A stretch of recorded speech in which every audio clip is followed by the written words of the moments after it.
esta mañana. Sabemos que cada domingo es una gran bendición para nosotros. Cada domingo podemos volver a reunirnos como pueblo en el día que el Señor así lo ha estipulado. Sabemos que todos los días son del Señor, pero Él ha apartado uno especialmente para su gloria, para su nombre, para que el pueblo se reúna. Y ese es este día. Entonces agradecemos al Señor. Le voy a pedir que abran sus Biblias en Juan 16. Vamos a dar lectura de los versículos 16 al 24.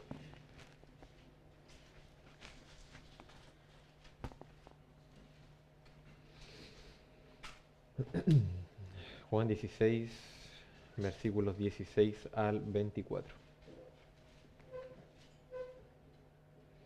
Amén. Dice así el texto hoy. Todavía un poco y no me veréis, y de nuevo un poco y me veréis, porque yo voy al Padre. Entonces se dijeron algunos de sus discípulos, unos a otros, ¿qué es esto que nos dice, todavía un poco y no me veréis, y de nuevo un poco y me veréis, y porque yo voy al Padre? Decían pues, ¿qué quiere decir con todavía un poco? No entendemos lo que habla. Jesús conoció que querían preguntarle, y les dijo, ¿preguntáis entre vosotros acerca de esto que dije todavía un poco y no me veréis, y de nuevo un poco y me veréis? De cierto os digo, que vosotros lloraréis y lamentaréis, y el mundo se alegrará. Pero aunque vosotros estéis tristes, vuestra tristeza se convertirá en gozo. La mujer cuando da a luz tiene dolor, porque ha llegado su hora. Pero después que ha dado a luz un niño, ya no se acuerda de la angustia, por el gozo de que haya nacido un hombre en el mundo. También vosotros ahora tenéis tristeza, pero os volveré a ver, y se gozará vuestro corazón, y nadie os quitará vuestro gozo. En aquel día no me preguntaréis nada. De cierto os digo, que todo cuanto pidiereis al Padre en mi nombre, os lo dará. Hasta ahora nada habéis pedido en mi nombre. Pedid y recibiréis, para que vuestro gozo sea cumplido. Amén. Continuamos entonces, hermanos, con la exposición de la carta de Juan, que yo considero que ha sido de mucha edificación para la iglesia. Hemos tocado temas que de otra forma quizás no hubiéramos pasado por ahí. Hemos hablado de distintas cosas porque el Señor partió este discurso aproximadamente en el capítulo 13. Desde ahí ya tenemos este discurso más intenso del Señor. Y en lo personal yo encuentro que es bastante intenso este discurso porque hay mucho contenido, es mucho lo que el Señor ha transmitido a sus discípulos. Ha hablado, por ejemplo, del servicio abnegado, de esta jerarquía celestial donde el mayor es el menor. Ha hablado de la esperanza en la vida venidera, como leíamos en el devocional. Ha hablado de la Trinidad, de la unidad de la Trinidad. Sin embargo, también ha hablado acerca de qué función o qué labor o qué operación en específico tienen algunos dentro de la Trinidad. Ha hablado de la unión mística, de esa unión del creyente con Cristo. El creyente es uno en Cristo y el creyente es uno con Cristo.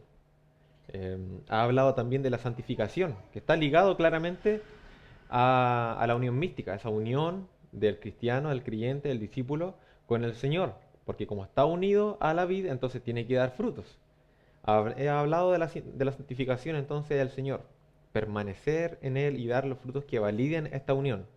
También habló el Señor de la persecución, del sufrimiento.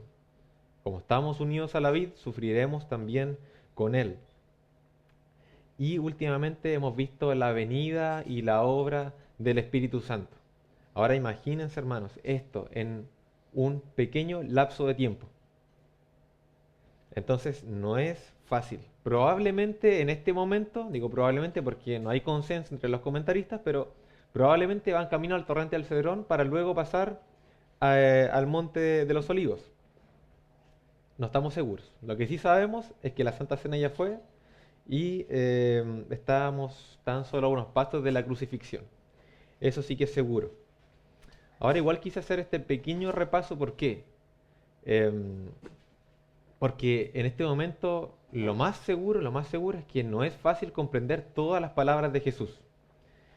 Los discípulos están conmovidos, el ambiente está extraño, y cada vez más oscuro. Judas ha salido, pero su salida fue extraña. Jesús ha declarado que se va, pero todo su ministerio lo ha declarado, pero ahora ha sido muy insistente con que se va, que ustedes no me van a poder seguir. Entonces el ambiente está extraño para los discípulos, como que algo ha cambiado. Es difícil para los discípulos, por eso es que ellos también se preguntan, ¿qué quiere decir con eso? Un poco de incredulidad, un poco de temor del futuro. Probablemente aquellas cosas están en el corazón de los discípulos. Pero quiero que podamos ver un tema digno de ser estudiado por todo cristiano, por todo creyente. Su presencia, la presencia de Jesús. De eso va a tratar hoy la predicación porque de ese versículo pende el resto de este texto, de la predicación. Quiero partir, en primer lugar, interpretando el texto, para que todos tengamos una misma concepción y luego vamos a ver un poco más de su presencia. Versículo 16 dice, todavía un poco y no me veréis, y de nuevo un poco y me veréis, porque yo voy al Padre. Ese es el versículo más importante de nuestro texto que tenemos hoy, porque las preguntas de los discípulos es porque no entendieron esto. La alegoría que da Jesús es para explicar un poco más esto, y lo que viene al final es consecuencia de eso. En ese día no va a preguntar ni nada, es consecuencia de esto. Entonces, hermanos, una vez más, somos nosotros muy afortunados porque lo que los discípulos tuvieron en un intensivo, nosotros lo tenemos cada domingo. Un poco más, hay espacio para la explicación, para aplicarlo. Los discípulos no. Lo escucharon y llegó rápidamente el momento de su mayor aflicción, siendo que ya estaban tristes, como nos dice el texto. ¿Qué es lo primero que usted se imagina cuando leemos? Todavía un poco y no me veréis, y de nuevo un poco y me veréis, porque yo voy al Padre. Yo me imagino que lo primero que usted piensa es la muerte del Señor y la resurrección. Y ciertamente podemos verlo así. Tiene mucho sentido, pero acorde al discurso del Señor, tiene un sentido aún más profundo. Juan 14, 16 al 20, dice, y yo rogaré al Padre y os dará otro consolador, para que esté con vosotros para siempre, el Espíritu de verdad, el cual el mundo no puede recibir, porque no le ve ni le conoce. Pero vosotros lo conocéis, porque mora con vosotros y estará en vosotros. No os dejaré huérfanos, vendré a vosotros. Todavía un poco y el mundo no me verá más, pero vosotros me veréis, porque yo vivo, vosotros también viviréis. En aquel día vosotros conoceréis que yo estoy en mi Padre, y vosotros en mí, y yo en vosotros. El Señor habla de no dejarnos huérfanos, de que le veremos, pero ¿de qué está hablando Él? De la venida del Espíritu Santo. De eso es lo que está hablando el Espíritu Santo enviado de parte del Padre, de parte de Jesús, el cual habitará con los discípulos. En aquel día le veremos. Hemos estudiado la Trinidad, entendemos a nuestro Dios trino. Él ha enviado al Espíritu Santo ¿para qué? Para que Cristo mismo, por medio del Espíritu Santo, repose en nosotros. No podemos olvidar las predicaciones pasadas.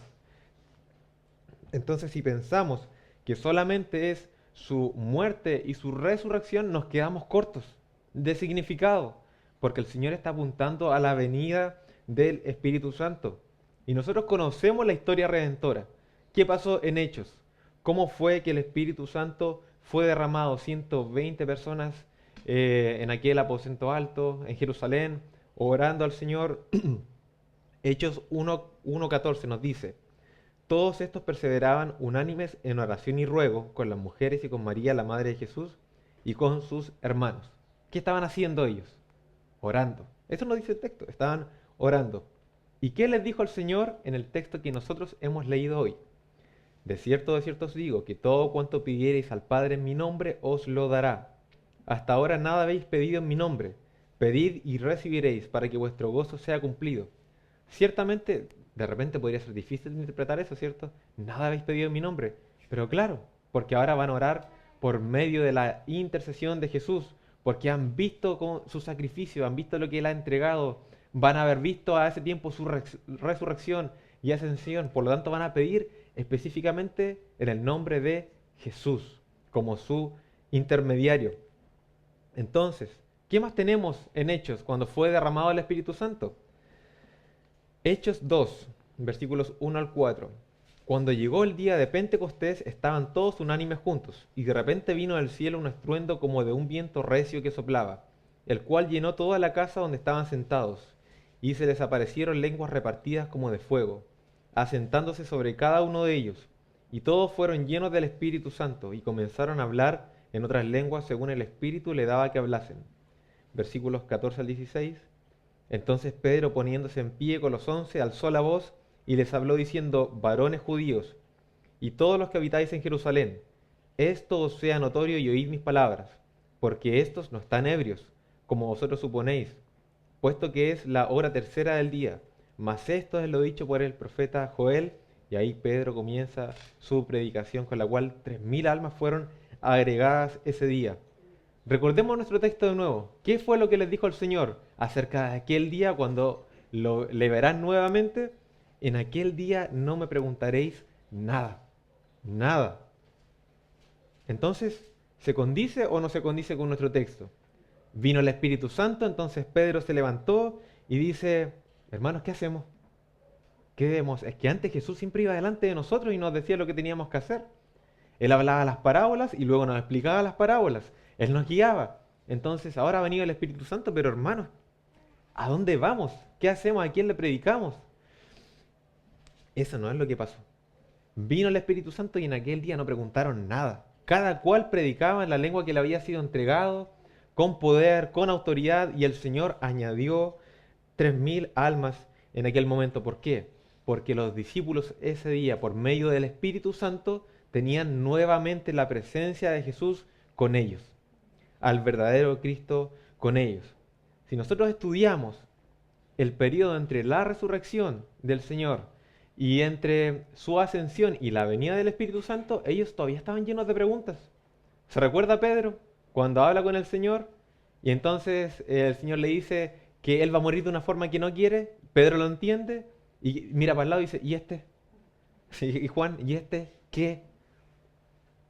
Pero Pedro después: ya, pues hermanos, prediquen, yo igual estoy predicando.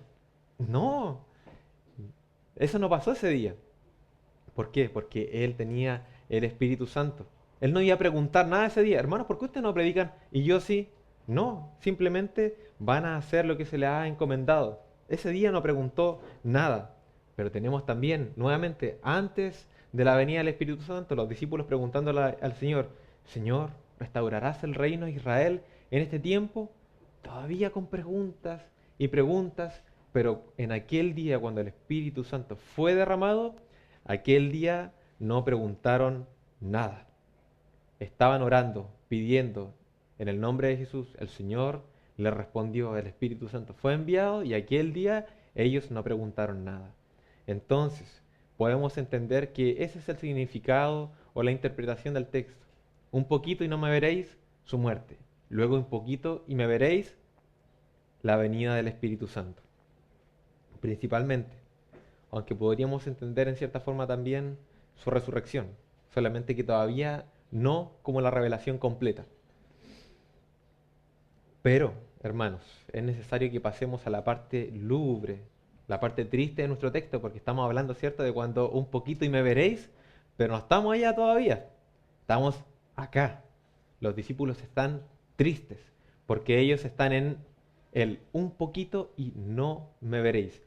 Ese es el lugar, y por lo tanto ese es el lloro, la tristeza, el lamento que tienen los discípulos. ¿Por qué? Porque ellos entienden que van a ser separados de Jesús, que se van a doler. Y esto va a ser algo duro. Algo, hermanos, que por la provisión del Señor que nos hizo nacer en este año, o en estos años, nosotros no vamos a tener que vivir. No vamos a tener que presenciar. ¿Y qué es eso?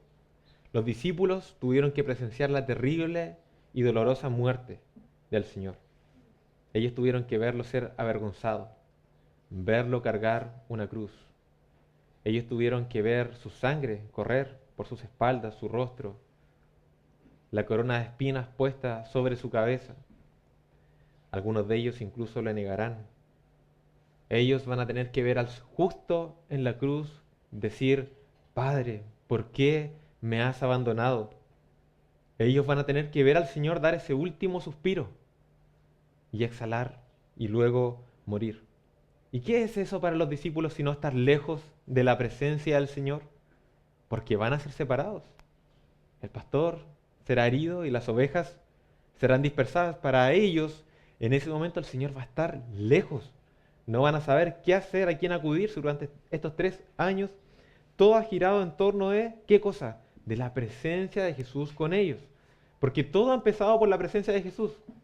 ¿Cómo parten los evangelios? Con la genealogía, ¿cierto? ¿Por qué?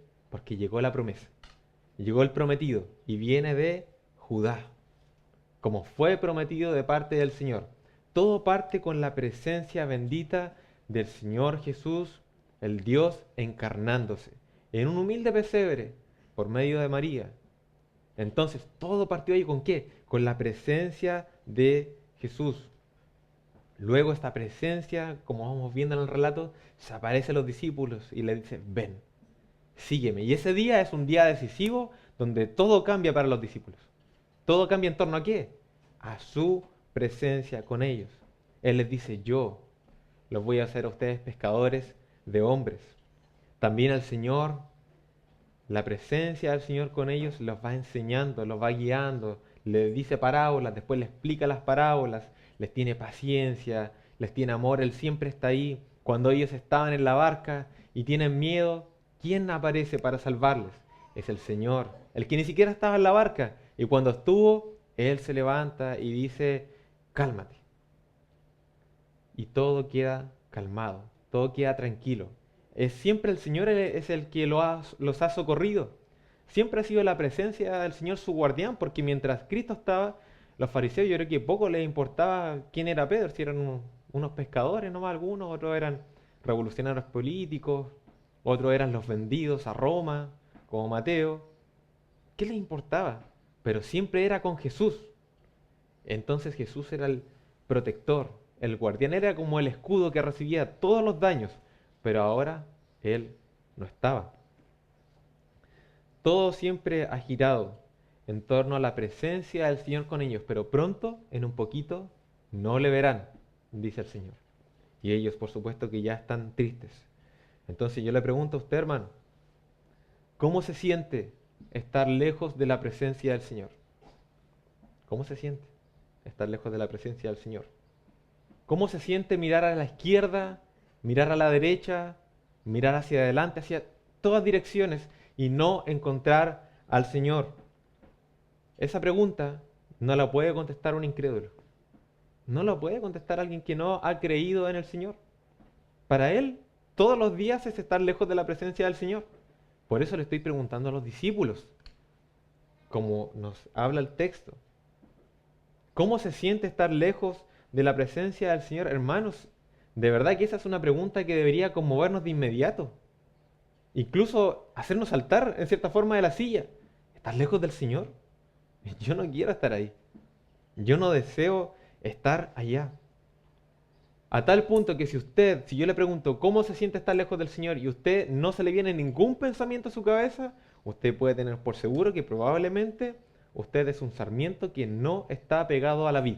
Eso es lo más probable, porque aquel sarmiento que está pegado a la vid, del cual fluye la savia de vida, se va a conmover rápidamente al tan solo pensar cómo se siente estar lejos del Señor.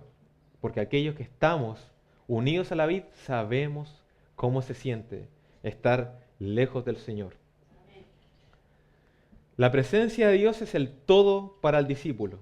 Entonces, ¿qué es su ausencia? Es perderlo absolutamente todo. Es estar en la más absoluta bancarrota. Eso es estar lejos de la presencia del Señor para el cristiano. Así que veamos qué nos dice la Escritura acerca de la presencia de Dios manifestándose a su pueblo. ¿Qué dijo Jacob cuando él se encontró con la presencia del Señor? Él dice, ciertamente Jehová está en este lugar y yo no lo sabía. Y tuvo miedo, dice la Escritura, y dijo, cuán terrible es este lugar. No es otra cosa que casa de Dios y puerta del cielo. Cuán terrible es este lugar, dice Jacob. Aquí está el Señor, aquí está su presencia. Cuando el Señor entregó la ley en Éxodo 19, el texto dice, y Moisés sacó del campamento al pueblo para recibir a Dios y se detuvieron al pie del monte.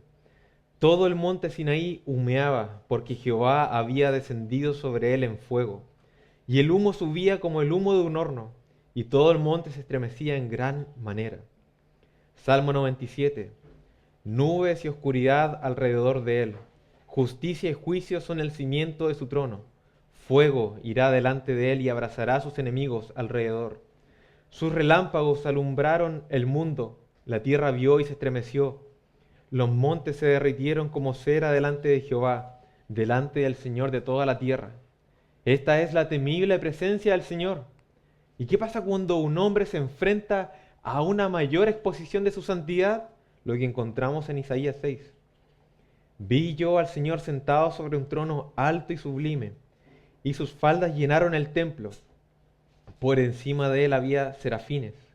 Cada uno tenía 6 alas, con 2 cubrían sus rostros, con 2 cubrían sus pies y con 2 volaban. Y el uno al otro daba voces diciendo: Santo, santo, santo, Jehová de los ejércitos. Toda la tierra está llena de su gloria.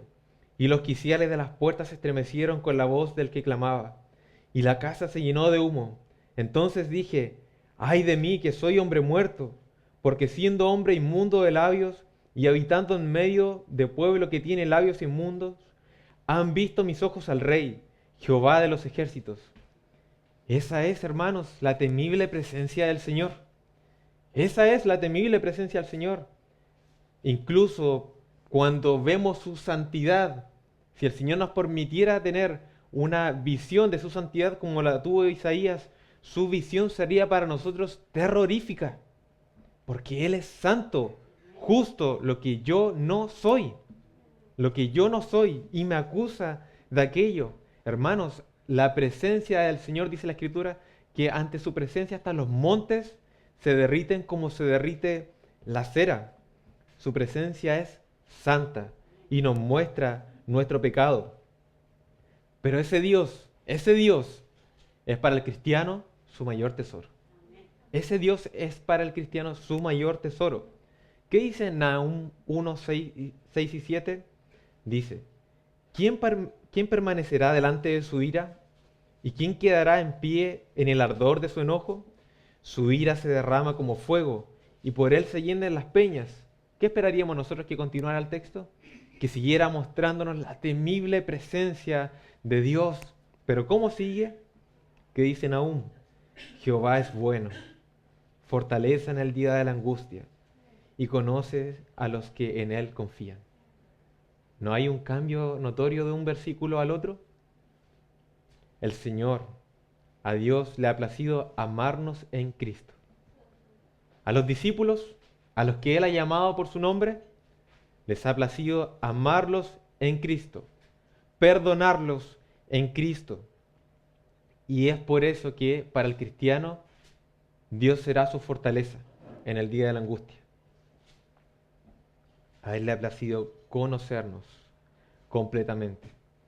Así que, hermanos, les voy a pedir que estén atentos, porque no voy a dejar las aplicaciones prácticas para el final, sino que voy a empezar de inmediato.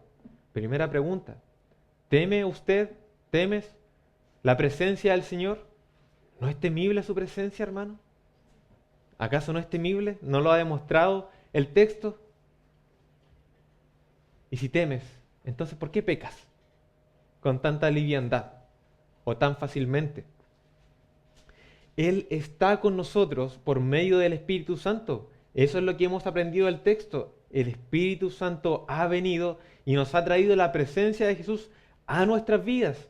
Esta presencia temible y que incluso en algunos ha causado terror, y de seguro nosotros deberíamos estar aterrados de estar junto a Él en cada momento y conmovidos, está con nosotros.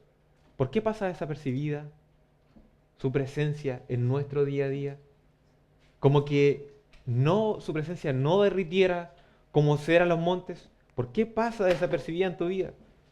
Ante los ojos del Señor, hermanos, no hay nada que ustedes puedan ocultar. Ninguna de sus fallas, ninguno de sus pecados, ninguno de sus pensamientos que nadie puede ver sino solamente usted y el Señor. No hay nada que esté oculto. A tal punto que cuando Él se manifieste en toda su gloria, aquel día Los hombres pedirán a los montes que caigan sobre ellos. ¿Para qué? Para que el Señor no los vea. Para ser escondidos del rostro de aquel que está sentado sobre el trono y de la ira del Cordero. Eso nos dice Apocalipsis. Esa es la presencia temible del Señor que está con el cristiano todos los días. Esa presencia está con nosotros. ¿Dónde te vas a esconder de la presencia del Señor? Si Él está contigo, porque el Espíritu Santo ya ha venido. Y por otra parte, te pregunto, si este temible Dios es tu amigo, entonces, ¿a qué le tienes miedo? Este temible Dios está contigo. Si tú eres creyente, eres cristiano y el Señor te ha llamado, este temible Dios está unido a ti, como lo hemos visto en la unión mística. Yo estoy con Cristo, con este Dios temible, está conmigo. Entonces, ¿a qué le temes? ¿A qué le tienes miedo? ¿Por qué le vas a tener miedo a un pequeño demonio que ande por ahí cerrando las puertas, cerrando las ventanas? Si contigo está el que es verdaderamente temible. Son los demonios los que huyen, los que tienen miedo del Señor. ¿Por qué has venido a atormentarnos antes de tiempo? Ellos claramente que tienen miedo. Entonces, le digo a los niños que están en este lugar, de verdad, ustedes deben clamar al Señor, pedirle a Él. ¿Por qué un niño le va a tener miedo a la oscuridad? ¿Por qué va a tener miedo a algo que pueda pasar? ¿Qué va a aparecer ahí? ¿Qué cosa tan temible?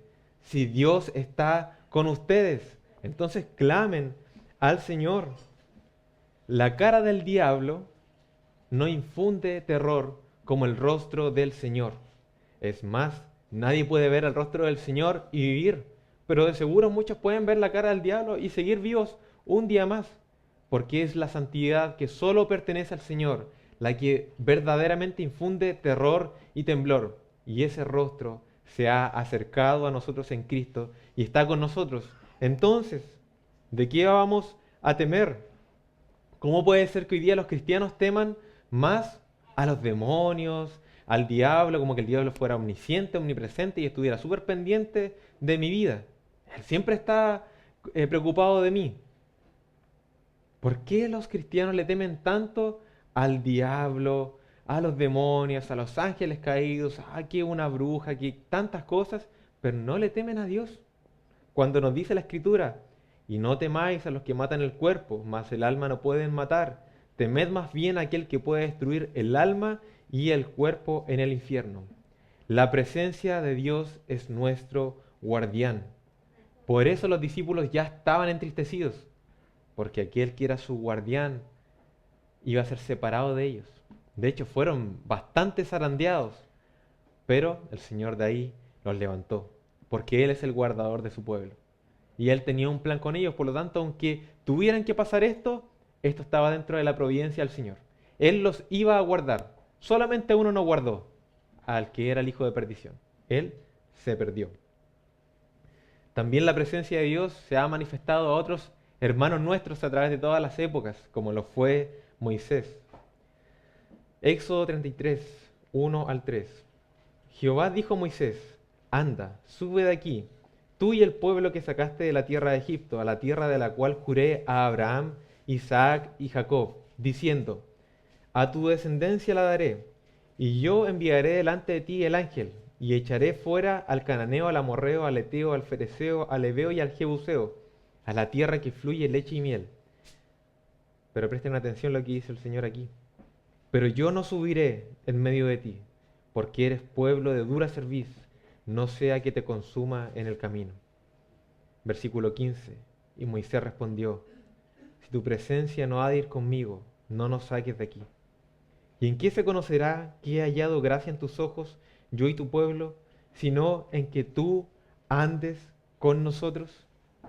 Pocas veces vamos a encontrar cristianos que realmente amen la presencia del Señor como Moisés lo mostró en este día.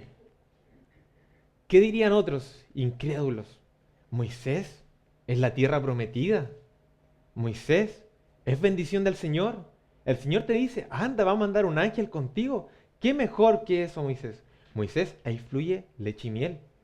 Moisés es una tierra rica y abundante. Moisés, ni siquiera va a tener que pelear porque el ángel va a ir delante, así que se acabaron los enemigos, va a habitar tranquilamente. Moisés es la dádiva de Dios, Moisés es la tierra de reposo. Salimos de Egipto y esperamos que el Señor nos dé ese lugar. Pero ustedes tengan algo presente, hermanos. Un hombre que ha gustado la presencia de Dios no puede ser satisfecho con ninguna otra cosa, sino con solo la presencia de Dios. Si usted no puede entender a Moisés es porque usted tiene una mentalidad mundana. Pero ese no es problema de Moisés. San Agustín dijo, nos has hecho para ti, Señor, y nuestro corazón estará inquieto hasta que encuentre descanso en ti. Nosotros cantamos, gustad y ved recién. Gustad y ved, probad del Señor. Aquel que ya ha gustado de la dulce presencia del Señor, una tierra o cualquier otra cosa no lo va a llenar, no lo va a satisfacer. Y de hecho Moisés fue recompensado conforme a lo que él quería. El Señor le respondió el clamor donde él le dijo, muéstrame tu gloria. El Señor le permitió ver un poco de su gloria. Versículo 14. Y Jehová dijo, mi presencia irá contigo y te daré descanso. Yo te pregunto hoy, ¿tienes tú el mismo cuidado con la presencia del Señor de andar junto con tu Señor como lo tuvo Moisés? ¿O para ti eso no es un problema? ¿O para ti la presencia del Señor es una simple moneda de cambio con la cual estás dispuesto a comprar todo lo que este mundo te pueda dar? ¿O es tu lema como Moisés en todas tus empresas, en todo lo que tú hagas? Si tu presencia, Señor, no ha de ir conmigo, entonces no nos saques de aquí. Pero lamentablemente, para aquellos que ya llevamos un tiempo asistiendo a la iglesia y a cualquier otra iglesia o siendo cristiano, usted puede tener en su mente a muchos que han cambiado la presencia del Señor por cualquier cosa. Un mejor puesto de trabajo, no hay problema. Dejo a mi Señor, no tengo ningún problema. Una carrera vistosa, los aplausos del mundo, que vengan, que me aplaudan, que me digan que lo hice perfecto, aunque tenga que dejar al Señor, no hay problema. Un negocio rentable, sin el Señor, tengo un negocio rentable. Eso es todo lo que necesito. Una propiedad. Algunos han dejado la presencia del Señor por una pareja no creyente, como la Biblia lo prohíbe, y han abandonado al Señor para siempre. Nunca más volvieron a aparecer. No, yo lo voy a convertir. Pasó exactamente lo contrario. Algunos hermanos hasta dejan al Señor por un simple cumpleaños. Una simple salida a una parte que ni siquiera les interesa, pero lo dejan. Abandonan al Señor. La bendición de la presencia de Dios está guardada para los fieles. Eso es lo que nosotros vemos con Moisés. De hecho, es una gran muestra de la ira del Señor cuando Él concede todos los deseos del corazón de un hombre. ¿Qué quieres? ¿Riquezas? Aquí tienes riquezas. ¿Qué quieres? ¿Fama? Fama te daré. ¿Quieres gloria? ¿La que nunca has tenido? Te voy a dar gloria ante los ojos de los hombres. Pero junto con eso el Señor no da su presencia. No puede haber nada peor que eso. Esas cosas jamás van a satisfacer a un verdadero creyente, a un verdadero discípulo del Señor. Es más, el Señor las da para que ellos se pierdan en sus deseos y lo olviden. Porque el día que lo tienen, no vuelven a arrodillarse. No vuelven a pedírselo al Señor. Ya lo tienen. Moneda de cambio. La presencia del Señor por los bienes de este mundo. Lo han perdido absolutamente todo. La verdadera riqueza, felicidad y descanso del cristiano, del discípulo, es la presencia del Señor y no ninguna otra cosa. Por lo tanto, al discípulo le puede faltar todo. Le puede faltar dinero, riqueza, fama, gloria, amigos, salud, bienestar. Al discípulo del Señor le puede faltar todo, pero si tiene al Señor, ese es su mayor bien. Y mientras no pierda la presencia del Señor en su vida, entonces todo va a estar bien. Entonces, ¿usted está dispuesto a orar así? El problema es, no solo si usted está dispuesto, usted ya ora así, usted ya es creyente, ¿cierto? Usted ya ora así, Señor, si tu presencia no va conmigo en esto, entonces no me saques de aquí. no me saques de mi enfermedad si tú no vas a estar conmigo. Prefiero estar enfermo, pero estar contigo. Señor, no me saques de aquí. ¿Sabe lo que significó esto para Moisés? Permanecer en el desierto. ¿Usted podría orar eso? Señor, si yo voy a llegar a la tierra prometida, sin ti, mejor hazme vagar por el desierto el resto de mi vida, pero contigo. ¿Usted podría orar eso? ¿Usted ya lo ora así? ¿Pedir al Señor que su presencia jamás se aparte? También tenemos a otro que estuvo cerca del Señor y que gustó de su presencia, el cual fue David. Y bien escribió David en aquel Salmo 51, versículos 11 y 12. No me eches de delante de ti, y no me quites, y no quites de mí tu Santo Espíritu. Vuélveme el gozo de tu salvación, y espíritu noble me sustente. ¿Cuánto tiempo llevaba David lejos de la presencia del Señor escondiendo su pecado? Recuerda su pecado, ¿cierto? David, ocioso, cuando los reyes tenían que salir a la guerra, estando ahí mirando, vio a una mujer, adulteró con ella, ella quedó embarazada, ella era la mujer de Urías, un fiel soldado de él que estaba haciendo su trabajo. Él manda instrucciones para que muera en la guerra. Muere en la guerra, David se lava las manos. Mi pecado está cubierto, nadie va a saber que él nunca durmió con su esposa en aquel tiempo porque él está muerto y los muertos no pueden hablar. Y David podía vivir con eso. ¿Por qué? Porque él había olvidado ya la presencia de Dios. Él no tenía el pensamiento de la presencia de Dios está delante de mí. Él es santo, Él es justo, tengo que pedir perdón.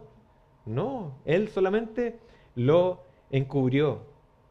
Pero Dios a su debido tiempo lo enfrenta, como Él lo hace, con su palabra, con su presencia. Y es por eso que aprendemos del Salmo 51 que respecto a la presencia del Señor es incompatible con el pecado. No me eches de delante de ti, no quites de mí tu Santo Espíritu. ¿Por qué? Porque Él estaba penitente, pidiendo perdón por su pecado. La presencia del Señor, Él ama la verdad, a tal punto que a los mentirosos no pueden habitar delante de Él y son echados fuera. Y su gozo es quitado. El gozo es quitado. Solamente en la presencia del Señor hay gozo. Por eso que el Señor les dice, el gozo de ustedes va a ser completo. Aquel día ustedes se van a gozar. Pero cuando no está la presencia del Señor, ese día no hay gozo. Ese día hay lloro, hay lamento, hay quebranto. Y te pregunto nuevamente, ¿ha sido interrumpida tu comunión con el Señor por causa del pecado? Como le pasó a David. Su presencia es el todo del discípulo, el todo, el absolutamente todo. Y cuando hay un quiebre en esta comunión del cristiano con su Señor, yo le aseguro que si usted es cristiano, lo que yo voy a decir ahora, para usted será algo que ya ha vivido. Hasta el sol en el día que está en su máximo esplendor, para usted está oscuro. El día a día pasa sin ninguna gloria. Usted puede recibir la mejor noticia del mundo. No tiene ningún sentido, no tiene valor. ¿Por qué? Porque usted está en pecado. Y sientes cómo la presencia del Señor está apartada, lejos. Pero la presencia del Señor es el todo. Si yo no tengo al todo, aunque me llenen de chicha y cosas, nada de eso sirve. Porque Él está lejos. Aquel día que estamos lejos del Señor por causa del pecado, alejados de su presencia, porque con esto no estamos negando lo que ya hemos aprendido de la unión mística, siempre estamos unidos al Señor, pero su presencia, Él decide apartarla en su forma de gloria, en su forma de bendición para nosotros, de satisfacción. Aquel día nada sacia, nada llena, nada tiene sabor, nada tiene color, todo es frío. Entonces, e incluso si este es tu día, clama al Señor como David. Señor, no me eches de delante de ti. No me quites tu Santo Espíritu. Vuélveme el gozo de tu salvación.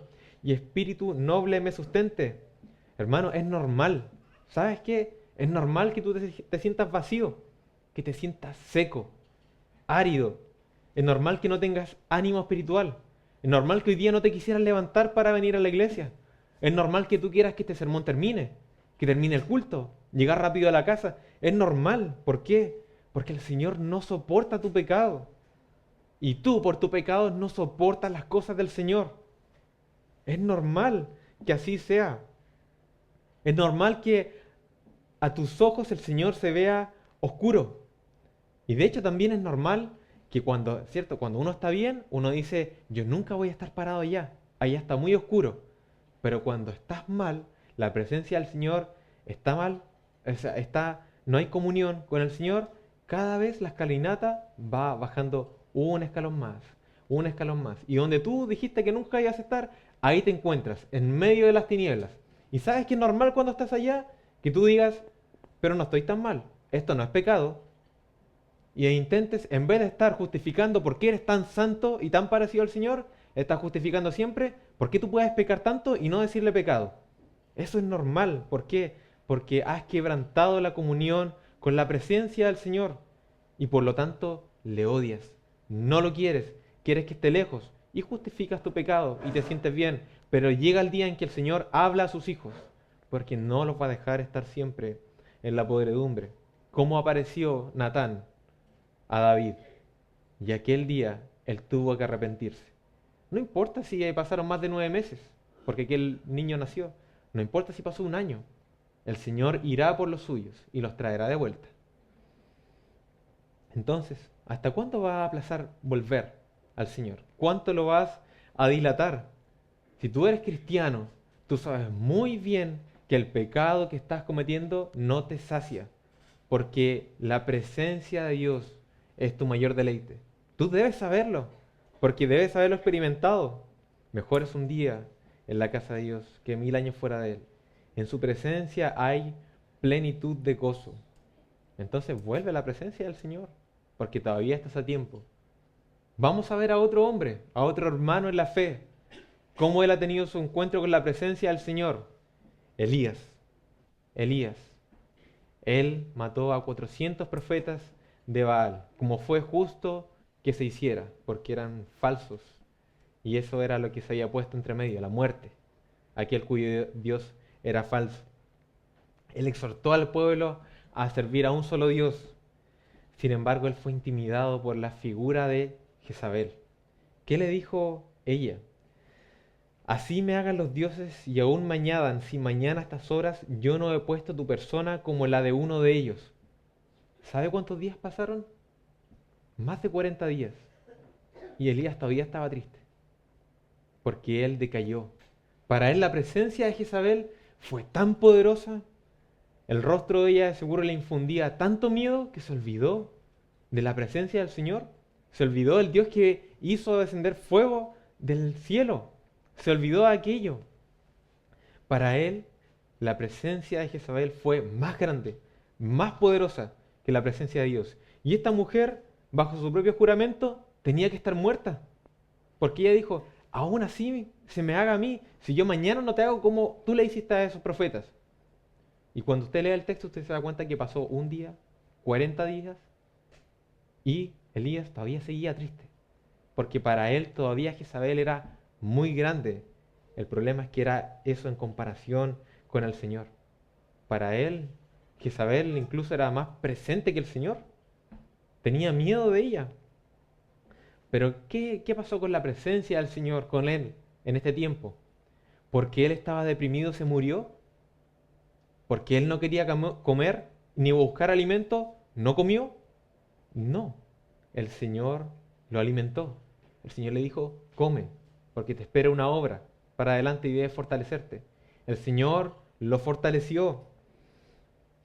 El Señor le mostró una visión, un poderoso viento, un terremoto y un fuego donde él no estaba. De seguro eso era lo que quería Elías. Eso era lo que él quería. Destrúyelos a todos. Destruye a Jezabel. Porque todos te han abandonado menos yo. Pero ahí no estaba el Señor. No estaba en esa muestra de poder. Y de hecho con eso también Dios le muestra, si yo puedo hacer esto, ¿no puedo matar a una simple mujer? Elías es humillado, pero luego el Señor le muestra un silbido apacible, donde él sí estaba. Podríamos tener otras enseñanzas de esto, es cierto. Más quiero atenerme solamente a esta por ahora. El Señor le dice algo como lo siguiente: cuando parece que no estoy, yo ahí estoy. Porque claro que parece que está el Señor cuando viene un terremoto, vientos que destrozan las rocas. Oh, aquí está el Señor. Pero de repente un silbido apacible. El Señor manteniéndose en silencio. El Señor no hablando. El Señor permitiendo que todos vayan y se pierdan. Ahí está el Señor. Él decide mostrarse como Él quiere. Entonces, te pregunto ahora, ¿por qué estás abatido? ¿Por qué ha decaído tu corazón delante del Señor?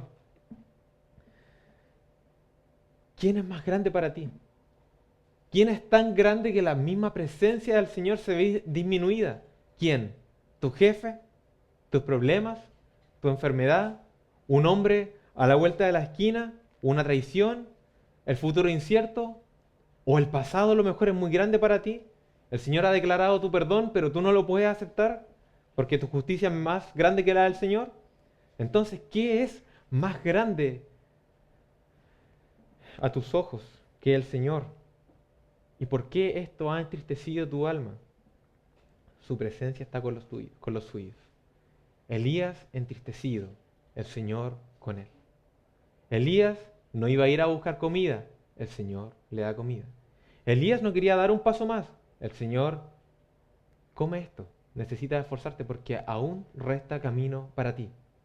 Entonces, Él no abandona a los suyos.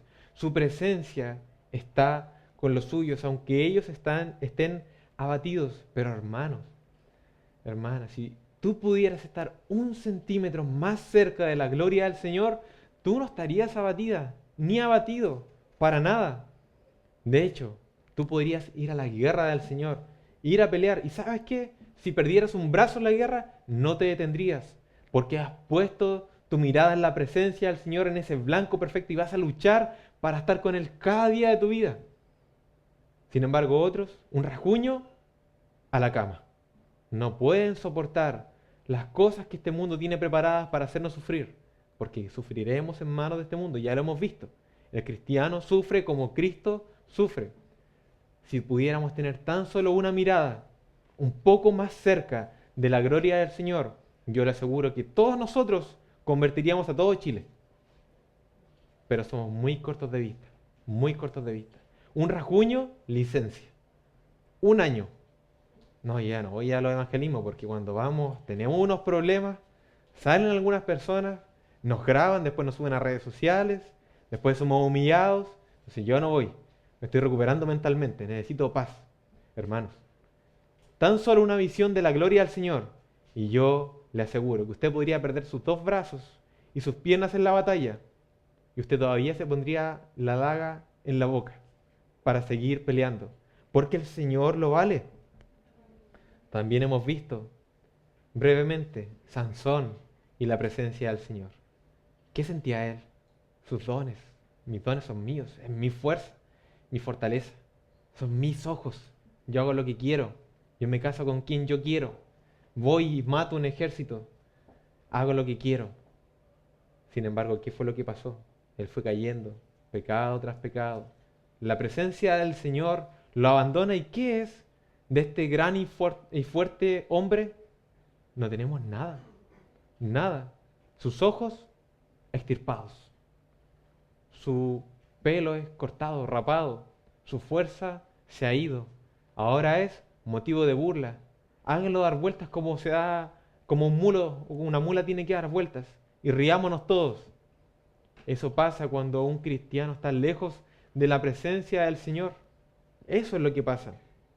Es por eso que el Señor le da esta analogía a los discípulos. De cierto os digo, que vosotros lloraréis y lamentaréis, y el mundo se alegrará. Pero aunque vosotros estéis tristes, vuestra tristeza se convertirá en gozo. La mujer cuando da a luz tiene dolor, porque ha llegado su hora.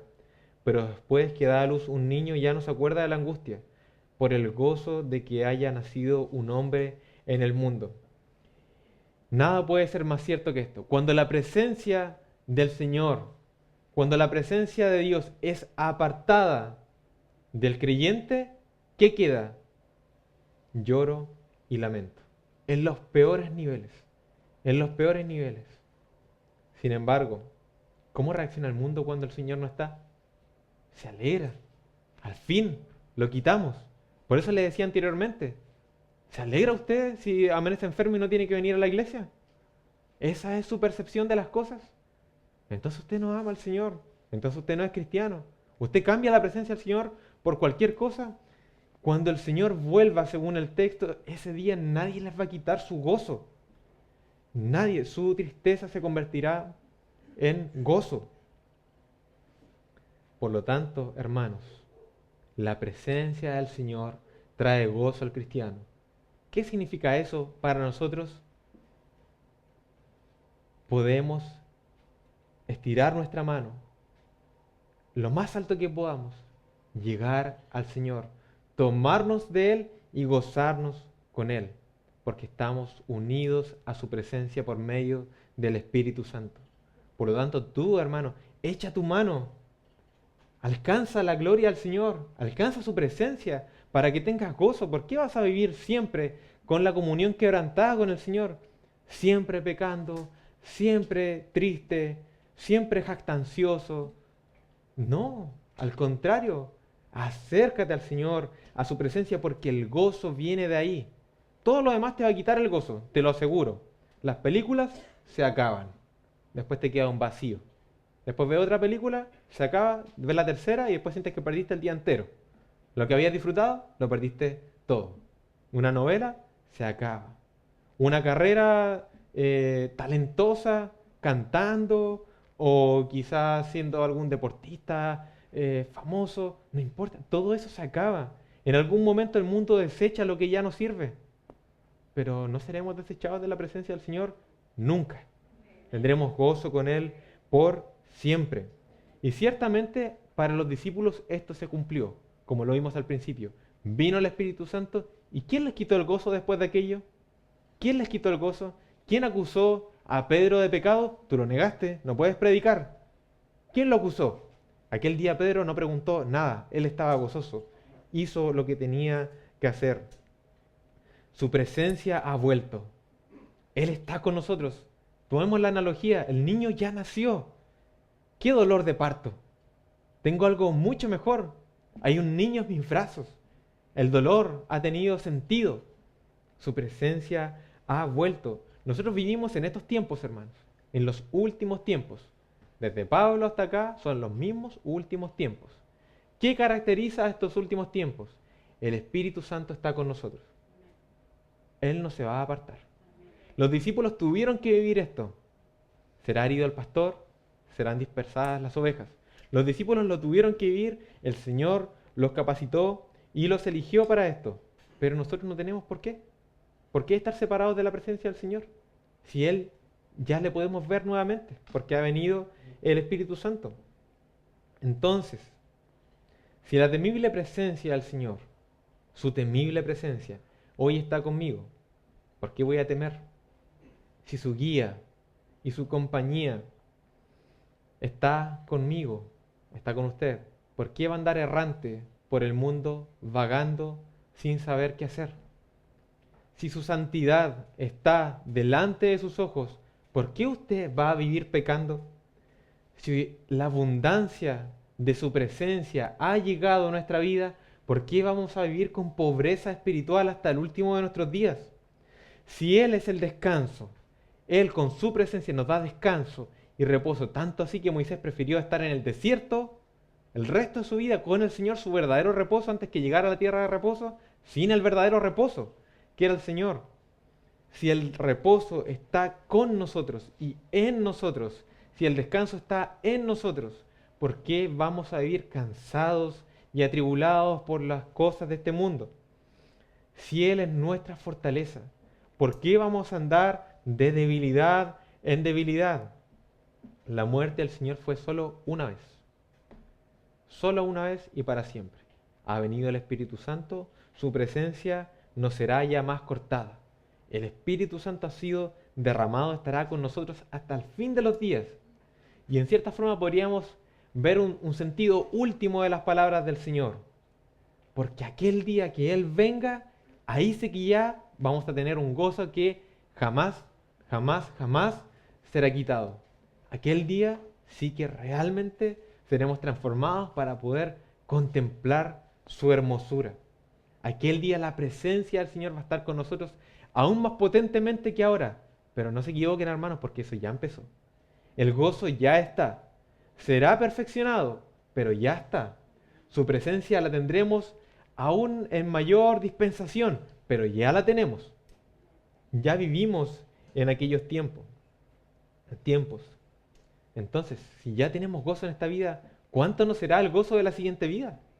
¿Cuánto nos será el gozo que tendremos allá? Si ya tenemos gozo acá, a pesar de los embates de este mundo, ¿cuánto no tendremos allá?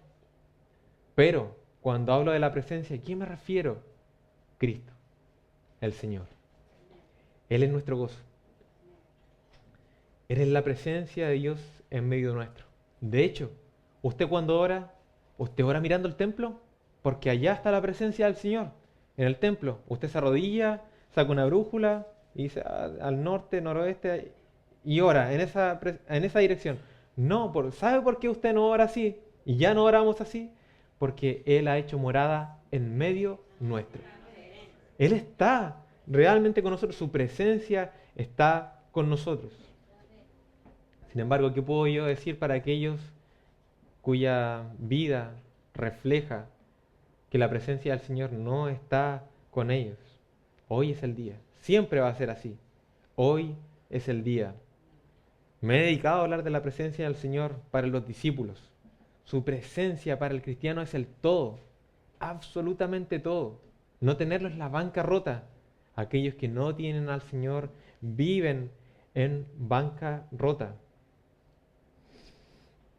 Entonces, aquel que no llora, aquel que no se lamenta, aquel que peca desenfrenadamente y no le importa, siempre se justifica, aquel que peca a escondidas y piensa que el Señor no lo está mirando, aquel que tiene miedo todo el tiempo, tiene miedo hasta de su propia sombra, siempre piensa que se va a morir, piensa que su vida pende como de un hilo, en cualquier momento pasa alguien, lo corta y perderá su vida. Aquel que por los bienes de este mundo es capaz de dar cualquier cosa.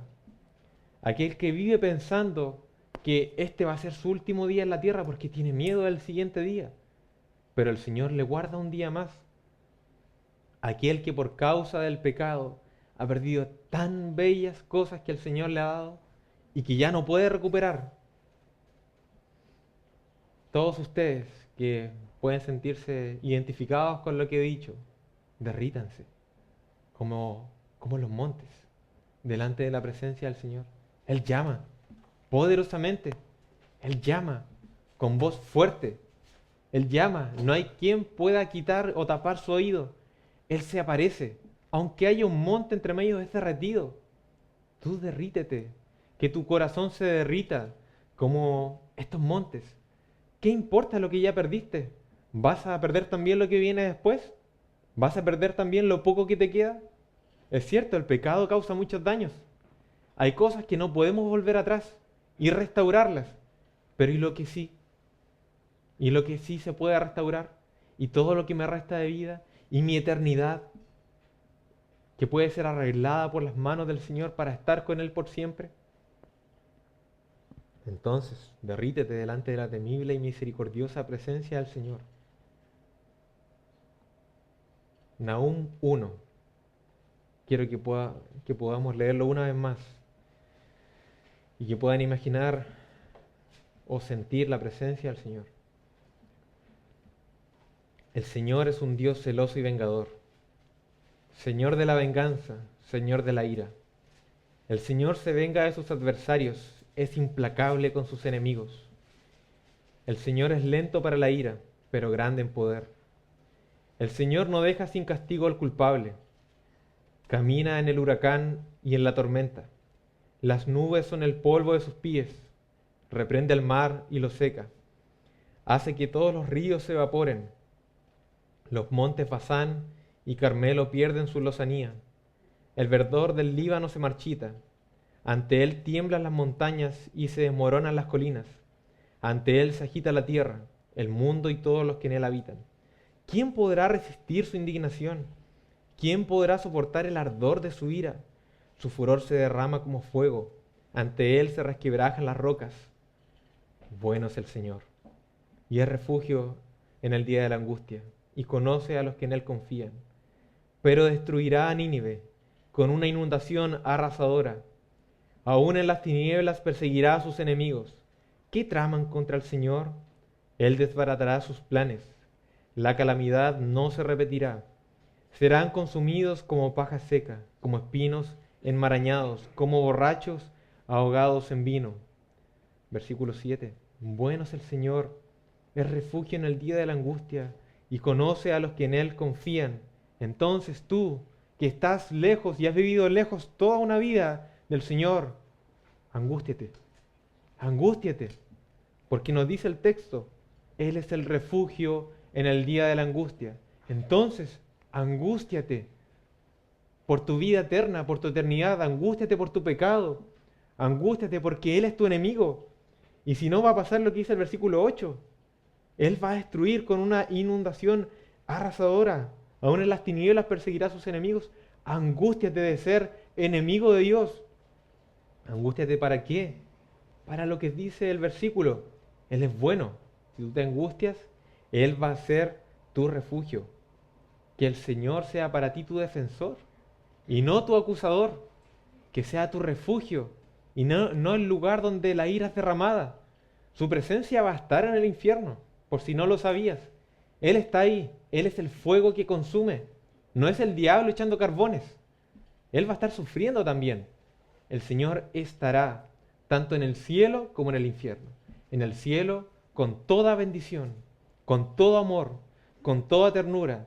Pero en el infierno Él va a estar con toda ira, con todo juicio. Su presencia va a estar ahí. Por eso refúgiate en este Señor. Los cristianos vamos de menos luz a más luz. De menos descanso a más descanso. De menos gozo a más gozo. Pero quienes no han clamado al Señor para que Él sea su refugio, aquellos van de menos oscuridad a más oscuridad. De menos dolor a más dolor. El Señor se apiade de nosotros, hermanos, y que su rostro, su temible rostro, pero su amable rostro al mismo tiempo para nosotros resplandezca sobre nosotros. Y que como dijo Isaías, como le pasó a él, que nosotros caigamos muertos delante de la presencia del Señor. Que muera nuestro pecado por acercarnos al Señor. Que muera ese viejo hombre. Y que nadie lo resucite, que ahí quede para siempre. Pero nosotros estemos con el Señor. Nuestro espíritu sea vivificado para siempre. Y en la presencia del Señor moremos por largos días. Oremos, hermanos. Señor, te doy las gracias por hablarnos mediante tu palabra. Perdónanos, Dios mío, porque somos demasiado licenciosos respecto a tu presencia. Entendemos teóricamente que tú estás en todas partes, lo declara tu Escritura, sabemos que estás con nosotros, pero no te tememos. A veces el mundo te teme más de lo que nosotros te tememos, y por eso pecamos licenciosamente, rápidamente, y nos entregamos a los deleites de este mundo. Señor, perdónanos, que aquellos días no vuelvan y que los pecados no sean repetidos, que solamente repitamos una cosa, un paso más cerca de ti, para conocerte en toda tu santidad, Señor. Y a los que no han conocido tu presencia, a aquellos que están lejos, te pido que les conviertas. Derrite sus corazones como los montes son derretidos, que humee su corazón, que tiemblen, que sean resquebrajados y molidos, y dales un nuevo corazón para que te amen. También te pido, Señor, por aquellos que están entristecidos, aquellos que por el dolor han olvidado tu presencia, que piensan que tú le has abandonado. Restablece la comunión con ellos. Llama a los pecadores al arrepentimiento. Llámanos, Señor, al arrepentimiento. Permítenos gozar con tu presencia. En el nombre de Jesús. Amén.